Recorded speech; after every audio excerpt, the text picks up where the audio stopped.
उनके बेटे के बहाने, आर्यन खान के बहाने किस तरह से शाहरुख खान पर नारकोटिक्स कंट्रोल ब्यूरो ने निशाना साधा था ना, एक के बाद एक परतें खुल रही हैं। आर्यन खान मामले में जो जांच खुद नारकोटिक्स कंट्रोल ब्यूरो ने बिठाई थी, अब वो अपने ऑफिसर्स पर इस मुद्दे पर सवाल उठा रहे हैं। और इससे यह पता चल रहा था दोस्तों कि किस तरह की सुपारी जो है वो शाहरुख खान के खिलाफ ली गई थी। यानी कि आपको शाहरुख खान पर निशाना साधना था तो उसके जरिए आपने साम दाम दंड भेद से उसके बेटे पर निशाना साधा, यानी कि आर्यन के खिलाफ निशाना साधा। और ये मैं नहीं कह रहा हूं दोस्तों, ये जांच रिपोर्ट कह रही है।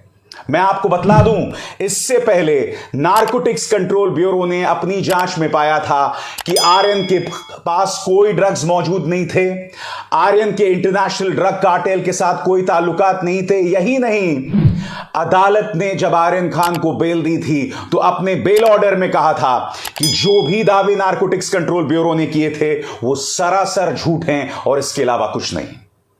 आज इस शो के जरिए मैं आपको बतलाना चाहता हूं कि किस तरह से शाहरुख खान पर निशाना साधा गया और शाहरुख खान पर निशाना साधने के लिए उनके बच्चे का सहारा लिया गया, यानी कि आर्यन का सहारा लिया गया।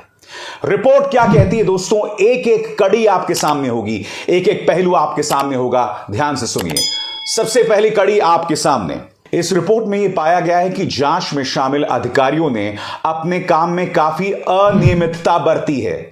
इसके अलावा जांच में शामिल अधिकारियों की नीयत पर भी सवाल उठाए गए हैं। कुल मिलाकर इस मामले में 65 लोगों के बयान लिए गए, जिसमें से कुछ लोगों ने अपने बयान को 3-4 बार बदला। बात यहां नहीं रुकती दोस्तों, कुछ चेहरों से मैं आपका परिचय कराना चाहता हूं, आप भूल गए होंगे। किरण गोसावी, यह आदमी एक प्राइवेट डिटेक्टिव था दोस्तों, और आप देख सकते हैं आर्यन की गिरफ्तारी के बाद यह आदमी उसके साथ सेल्फी खिंचवा रहा था। किरण गोसावी समीर वानखेड़े, गरीबों के सिंघम समीर वानखेड़े, जिसने पूरे इस ऑपरेशन का नेतृत्व किया था, उसका खासम खास था। यही नहीं, आपको याद होगा कि इस रेड में प्राइवेट डिटेक्टिव किरण गोसावी तो शामिल था ही, जिसका एक बहुत ही विवादास्पद, यहां तक कि आपराधिक इतिहास रहा है। इसमें भाजपा का यह नेता भानुशाली भी शामिल था। मैं आपसे सवाल पूछना चाहता हूं, आखिर क्यों? और फिर प्रभाकर सेल, यह आदमी एक सरकारी गवाह था। इसने अपनी गवाही में कहा था कि शाहरुख खान से 18 करोड़ की वसूली की जानी थी, 18 करोड़ की वसूली। और इसमें किरण गोसावी की मुलाकात जो है शाहरुख खान के एक टीएस के साथ हो चुकी थी। यह भी कहा गया था कि इस 18 करोड़ में से, यह प्रभाकर सेल का दावा है, इस 18 करोड़ में से 8 करोड़ समीर वानखेड़े का शेयर था। कुछ दिनों बाद प्रभाकर सेल की दिल का दौरा पड़ने से मौत हो जाती है रहस्यमय हालात में। ये तमाम सवालात हैं और इससे बचा नहीं जा सकता दोस्तों। किस तरह से इस पूरे मामले में शाहरुख पर निशाना साधने के लिए, सिर्फ इसलिए कि आप शाहरुख और आमिर से नफरत करते हैं, आपने तमाम हदें पार कर दी। आपने उस लक्ष्मण रेखा को भी पार कर दिया जो अंडरवर्ल्ड भी नहीं करता। जी हां, अंडरवर्ल्ड भी जब अपने विरोधियों पर निशाना साधता है ना, तो उनमें एक अलिखित रूल होता है, एक अलिखित नियम होता है कि परिवार पर निशाना नहीं साधा जाएगा। मगर मैंने आपको बतलाया दोस्तों किस तरह से शाहरुख पर दबिश डालने के लिए उनके बेटे को झूठे तरीके से फंसाया गया। बात यहां नहीं रुकती, आगे देखिए। वहीं जांच टीम का कहना है कि आर्यन खान मामले में जांच के दौरान कई और लापरवाहियां सामने आई हैं। एनडीटीवी के मुताबिक इन सभी मामलों में रिपोर्ट भेज दी गई है। इस जांच में कुछ लोगों के खिलाफ ऐसी बातें भी सामने आई हैं कि कुछ टारगेटेड लोगों से पूछताछ की गई। इसमें एनसीबी के 7-8 अधिकारियों की भूमिका भी संदिग्ध दिखाई दे रही है, जिसकी ऑफिशियल इंक्वायरी भी शुरू हो गई है। जो लोग एनसीबी के बाहर हैं उनके खिलाफ कार्रवाई करने के लिए वरिष्ठ अधिकारियों से इजाजत मांगी गई है। और ये बाहर कौन है मैं आपको बतलाना चाहता हूं। समीर वानखेड़े अब एनसीबी में नहीं है। आपको याद होगा समीर वानखेड़े की कितनी वाहवाही की गई थी, याद है? इस आदमी को इसके पालतू मीडिया ने सिंघम तक बता दिया था। यह आदमी जो हर तरफ हीरो के तौर पर सामने आता था। यह वो आदमी था दोस्तों जिसने सुशांत सिंह राजपूत में रिया चक्रवर्ती और उनके खिलाफ मीडिया में बार बार आंशिक जानकारी जारी की थी। रिया चक्रवर्ती और उनके परिवार को जबरदस्त तरीके से टॉर्चर किया था। लगातार मीडिया को सुपारी दी गई और मीडिया रिया चक्रवर्ती पर निशाना साधता रहा। आज तक रिया के खिलाफ कोई प्रमाण इनके पास मौजूद नहीं है।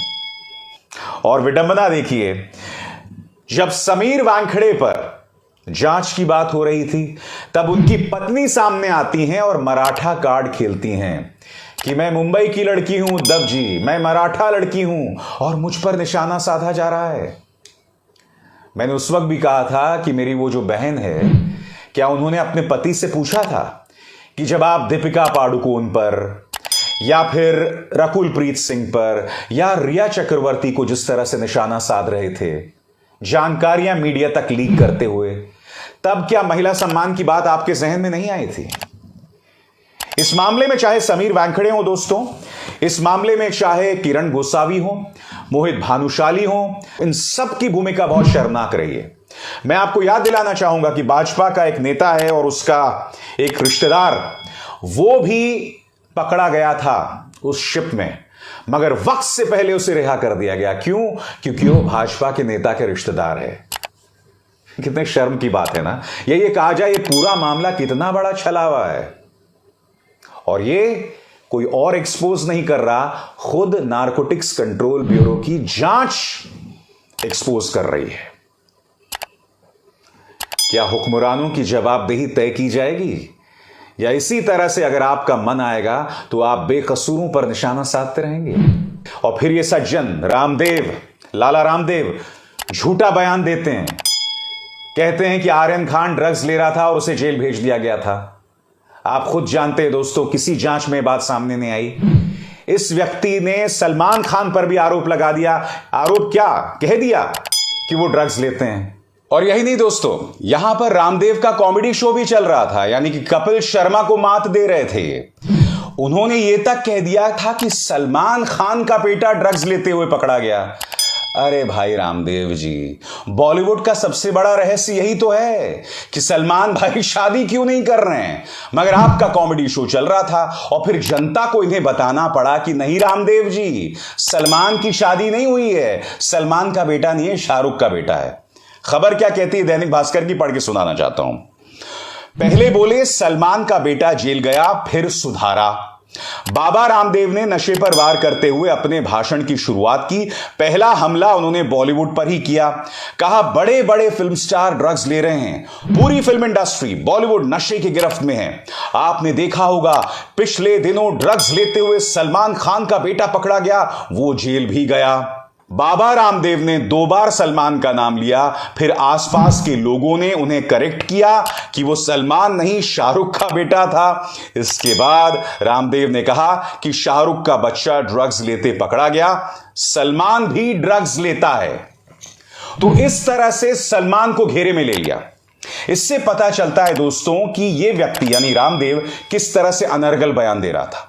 अब इनके मुंह से गलती से सलमान खान निकल गया। अब गलती से सलमान खान निकल गया, जनता आपकी बात पर हंस रही है, आपकी जग हंसाई हो रही है। अपनी जग हंसाई रोकने के लिए आपने बेवजह सलमान का नाम ले दिया, जबकि इस बात के ऐसे कोई प्रमाण मौजूद नहीं है कि सलमान खान कहीं पर ड्रग्स लेते हुए पकड़े गए होंगे। खुलेआम इस तरह की बयानबाजी की जाती है दोस्तों उन लोगों के द्वारा जिनके लाखों करोड़ों समर्थक और अनुयायी हैं, फॉलोअर्स हैं। यह हालत है इस देश की और यह हालत है इन लोगों की। अभिसार शर्मा को दीजिए इजाजत। नमस्कार। Subscribe now and press the bell icon. Never miss an update.